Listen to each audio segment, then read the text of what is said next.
Assalomu alaykum, xayrli kech barchalarga. Bizning Moskva yo'nalishimiz bo'yicha, Toshkent Moskva yo'nalishimiz bo'yicha bizlarni kuzatadigan aziz kuzatuvchilarimiz, ko'rib turganingizdek, Toshkent Moskva yo'nalishimiz bo'yicha avtobusimizni mana hozir Qoplonbek chegara bojxona postigacha kuzatib olib kelib qo'ydik, ya'ni soprovojдение qilib olib kelib qo'ydik.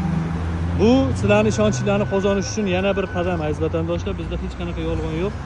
Bizda hammasi ro'y rost, batafsil yoritib boriladi.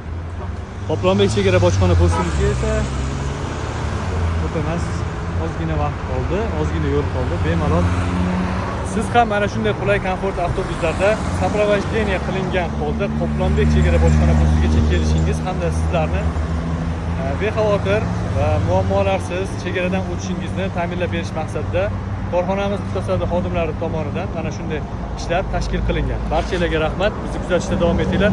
Toshkent Moskva yo'nalishida xuddi shunaqa avtobuslarda yetib olishinglarni sizlarga taklif qilaman va maslahat beraman. Har xil internetda bo'lar bo'lmas reklamalarga, noto'g'ri ma'lumotlarga ishonmasliklarini so'rab qolaman aziz vatandoshlarimiz.